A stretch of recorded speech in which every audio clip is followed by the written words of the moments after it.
Ford Escape starts at $30,000 in America. A Volkswagen Tiguan starts at $28,500. A Nissan Rogue starts at $29,000. These are basic compact SUVs with cloth seats, plastic interiors, and gasoline engines that cost $60 to fill every week. Now watch this. BYD just launched an electric SUV with leather seats, a panoramic sunroof, 10-inch touchscreen, and 250 miles of range for $14,000. Not $40,000, not $30,000, $14,000. That's half the price of a used Honda CR-V with 80,000 miles. This isn't some unsafe Chinese golf cart. This is a legitimate highway-capable SUV with crash test ratings, modern safety features, and build quality that makes budget American SUVs look like they were assembled by angry teenagers. And it's already on sale in 11 countries with more launching in 2026. Today you're finding out exactly how BYD built an electric SUV for less than a base model Kia Soul, why global automakers are having emergency board meetings, and what this means for the collapse of budget gas SUV sales worldwide. The vehicle causing this disruption is the BYD UN-UP, also sold as the Atto 2 in some markets. And before you dismiss this as another Chinese car you'll never see, understand this. The UN-UP is already on roads in Brazil, Mexico, Thailand, Indonesia, Philippines, and across Southeast Asia. It launched in South America in late 2024 with pricing starting at $14,800 and immediately became the best-selling electric SUV under $20,000. In Mexico, where it launched at 299,800 pesos, roughly $15,200, it's outselling the Nissan Kicks and Mazda CX-30 in urban markets. This isn't vaporware. This is disrupting markets right now. Let me explain what BYD actually accomplished here because the economics seem impossible. A $14,000 electric vehicle with 250 miles of range defies everything we understand about EV production costs. Battery packs alone typically cost $7,000 to $10,000 at current sell prices. Add manufacturing, labor, shipping, dealer margins, and you should be looking at a $25,000 minimum price. But BYD isn't operating under the same constraints as Western automakers, and that's what makes this terrifying for Ford, GM, Volkswagen, and Toyota. BYD, which stands for Build Your Dreams, is not just a car company. They're the world's largest EV battery manufacturer, the second largest battery producer overall behind only CATL, and they manufacture their own motors, inverters, and power electronics. They control the entire supply chain vertically. When Ford builds an EV, they buy batteries from LG or SK Innovation, motors from suppliers, inverters from Bosch, and they pay market rates for all of it. When BYD builds an EV, they use their own batteries, produced in their own factories using lithium from mines they have direct contracts with. They use motors and inverters manufactured in facilities they own. There's no supplier markup, there's no middleman profit, the cost savings are enormous. But vertical integration alone doesn't explain $14,000. The UN-UP achieves this price through a combination of platform efficiency, material choices, manufacturing scale, and strategic compromises that don't impact usability but dramatically reduce costs. The UN-UP measures 4,310 millimeters long, 1,830 millimeters wide, and 1,675 millimeters tall, with a wheelbase of 2,620 millimeters. In American terms, that's slightly smaller than a Honda HR-V, but larger than a Kia Soul. It's proper subcompact SUV dimensions, with enough interior space for 4 adults comfortably and 5 in a pinch. The ground clearance is 175 millimeters, adequate for urban driving and light unpaved roads, but not serious off-roading. The design is modern and clean without being offensive. The front end features slim LED headlights, a closed-off grille since there's no engine to cool, and a simple bumper design with air intakes positioned low for aerodynamic efficiency. The side profile shows short overhangs front and rear, maximizing interior space relative to overall length. The roofline is tall and boxy, prioritizing headroom and cargo volume over sleek aesthetics. Plastic cladding around the wheel arches gives it an SUV appearance. The rear features vertical LED taillights and a simple liftgate with a spoiler integrated into the design. The overall look is functional and contemporary. It won't turn heads, but it doesn't look cheap either. Inside is where the UN-UP surprises people because at $14,000, you expect penalty box interiors with hard plastics and manual windows. But BYD understands that emerging market buyers have smartphones and know what modern interiors should look like. The dashboard features a 10.1-inch rotating touchscreen that can flip between portrait and landscape orientation depending on whether you're navigating or watching media. The resolution is decent and the interface is responsive, running BYD's latest infotainment with Bluetooth connectivity, USB ports, and smartphone mirroring. There's a digital instrument cluster behind the steering wheel displaying speed, battery level, range, and trip information. It's not a massive high-resolution screen, but it's clear and functional. The seats are wrapped in synthetic leather, not cloth. They're not Napa leather, they're vinyl, but it looks and feels better than the cloth seats you get in budget American SUVs. The front seats have manual adjustment for recline and fore-aft position. No power adjustment, no heating, no ventilation, but they're comfortable with adequate bolstering and cushioning for long drives. The rear bench seats 3 adults with acceptable legroom and headroom. The middle seat is firm and narrow like most subcompact SUVs, but the outboard positions are genuinely comfortable. Materials throughout are mostly hard plastic, but the textures are consistent and don't feel brittle. BYD used different surface finishes to create visual interest without adding cost. Some panels have a matte texture, others have subtle grain patterns. The door panels have vinyl covering the upper portions where your arm rests. The steering wheel is wrapped in synthetic leather with a decent grip. There are cup holders, door pockets, and a covered center console storage bin.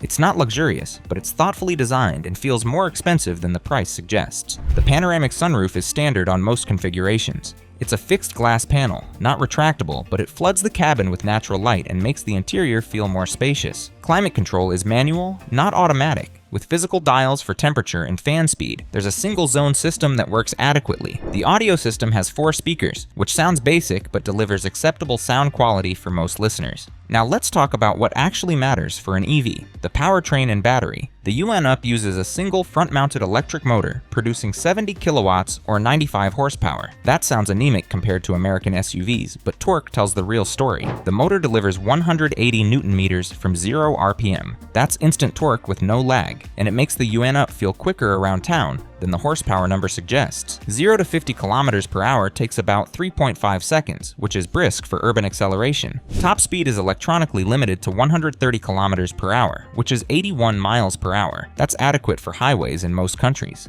The battery is where BYD's vertical integration creates the cost advantage. The UN-UP uses a 45.1 kilowatt-hour LFP battery pack, lithium iron phosphate chemistry. LFP batteries are cheaper to produce than NMC batteries. They're more thermally stable, so they're safer. They last longer with less degradation over charge cycles, and they don't require cobalt, which has ethical sourcing concerns. The trade-off is lower energy density, meaning you need a larger, heavier battery to achieve the same range. But for a budget vehicle where cost matters more than weight optimization, LFP is the perfect choice. The 45.1 kilowatt-hour pack provides 401 kilometers of range on the CLTC cycle used in China. Converting to real-world EPA equivalent range gives approximately 250 miles in mixed driving conditions. That's more range than a Nissan Leaf, more than a Chevy Bolt before it was discontinued, and comparable to entry-level versions of the Hyundai Kona Electric. For urban driving and daily commuting, 250 miles is more than adequate. Most people drive less than 40 miles per day. That's 6 days of commuting on a single charge. Charging uses a standard Chinese GB/T connector, which is being adapted to CCS2 for international markets. The UN-UP supports up to 40 kilowatt DC fast charging. That's not Tesla supercharger speeds, but it's adequate. Charging from 30 to 80% takes about 50 minutes on a fast charger. For most owners, overnight level 2 charging at home will be the primary method, which takes about 7 hours on a 7 kilowatt home charger. You plug in at night, wake up with a full battery. The simplicity is the point. The suspension is McPherson, strut front, and torsion beam rear, which is standard for budget vehicles. It's tuned for comfort rather than sportiness, absorbing bumps and road imperfections adequately. The steering is electric power assisted and feels light at low speeds for easy parking, but weights up slightly at highway speeds. The brakes are disc front and drum rear, with regenerative braking integrated. The Region system has adjustable levels, allowing you to control how aggressively the vehicle slows when you lift off the accelerator. Safety features are where the UN-UP surprises skeptics. It includes 6 airbags, ABS with EBD, electronic stability control, traction control, tire pressure monitoring, and a reversing camera. Higher trims add front and rear parking sensors. The body structure uses high-strength steel in key areas for crash protection. While the UN-UP hasn't been tested by Euro NCAP or OEHS yet, it has passed China's CNCAP crash tests with respectable scores. It's not a death trap. It meets modern safety standards. Now let's address what this actually costs to own, because the $14,000 purchase price is just the beginning of the value proposition. Electricity costs approximately 1/3 of gasoline on a per-mile basis. If you drive 12,000 miles annually, you'll spend roughly $600 on electricity versus $1,800 on gasoline for an equivalent gas SUV, getting 30 miles per gallon with gas at $4 per gallon. That's $1,200 annual savings. Over 5 years, you save $6,000 in in fuel costs alone. Maintenance costs are dramatically lower. Electric vehicles have no oil changes, no transmission fluid, no spark plugs, no timing belts, no exhaust systems to rust out. The brake pads last longer because regenerative braking handles most of the stopping. You need to rotate tires, replace cabin air filters, refill windshield washer fluid, and eventually replace the 12-volt battery. Annual maintenance costs are typically $200 to $300 for an EV compared to $800 to $1,200 for a gas vehicle. Over 5 years, that's another $3,000 in savings.